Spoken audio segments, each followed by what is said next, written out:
Hi, this is Sharon, Mountain Peace, and my guides instructed me to give you the whole story of Mountain Peace and why I have that name and what the experience is. I gave a partial one, but I'm supposed to give the whole one. So it is titled Mountain Peace Journey into Me. It starts off with that the peace I experienced on the mountainside is a taste of source energy known to some as God. This peace, this mountain peace, is so deep, so pure, it is untouched by the illusion of separation and protected by the unity of oneness. I am an extension of source energy, always one, never separate. The introduction is I was experiencing a particularly difficult time in my life. It was a court case involving my ex husband when my mentor advised me to write down what I wanted to come from this case. I did so and shared this list with my mentor. Next, she instructed me to pray first for my desires to be granted to those whom I perceived as the cause of my difficulties, and then ask for the same things for myself. Needless to say, I was horrified, but reluctantly I did as I was told. My prayer started something like this. Okay, God, you know my heart, and you know that I really don't want to do this for my ex-husband, but I'm doing what I was told. So I will start by asking you to make my requests sincere, because right now they are not. There were several expletives thrown in, and my thinking was to acknowledge my thoughts and feelings as source energy, God, was well aware of them anyway. Then I proceeded with my prayer list for those whom I perceived to have wronged me, followed by a prayer asking for the same blessings for myself. I prayed like this for many months when one day I noticed that somewhere along the way I stopped prefacing my prayers and found them to be coming from a genuine place in my heart. My prayers became sincere. Upon this observation, I continued on a daily basis, praying from my list, first for my ex-husband and then for me.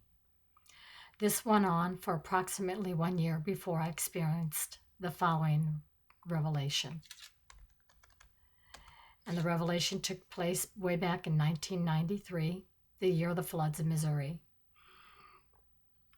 So during the dreaming state, which was more real to me than any dream, or more real to me than any living state, waking state. So what happened was I was in a dream state, and I am sitting in some tall grass on the side of a mountain.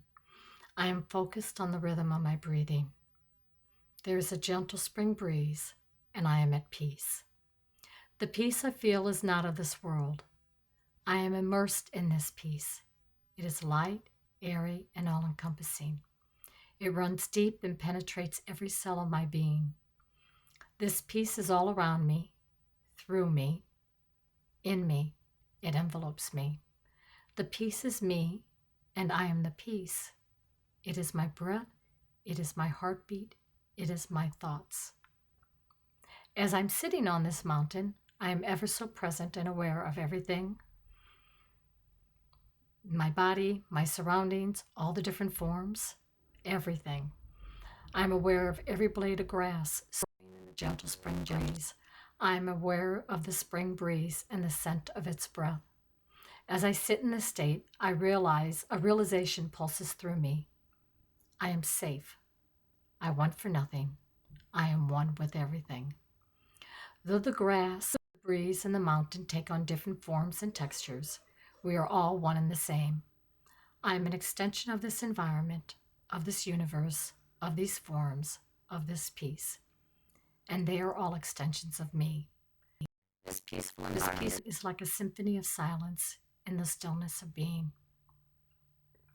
When I look to my left, I notice a cottage.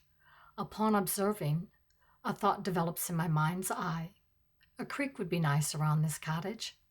As this thought is developing, so is the creek. My reaction is not one of awe or arrogance or surprise, but natural and connected to all that is.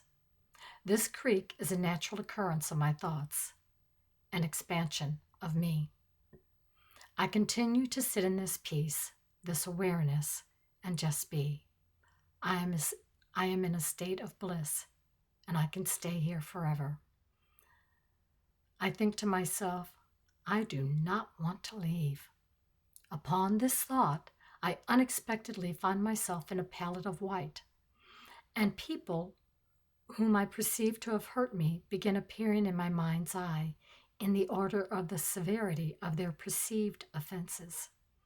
There is no meaning, no interpretation, no judgment attached to the information I am receiving, just knowing of perceptions from long ago. As each person comes to mind, I experience from the depths of my soul an outpouring of love in the form of white light. This love, this light, wells up within me, illuminating every crevice until it bursts out of my container, out of my body, with such strength as to proclaim its intent. Once released from its container, this light, my love, races out in every direction, all the while expanding, growing, and ultimately embracing the objects of my intention, one at a time, ever so gently. It continues caressing each person until all darkness dispels into the light, transforming each person into a being of white light, joining in the expansion of love. This process continues until all are revealed in their true nature.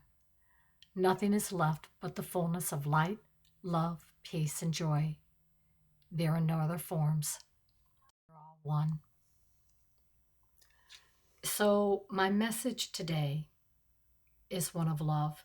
With everything going on, there's a lot of fear, there's a lot of chaos, but grounding ourselves in love. I return to this because I remember this experience.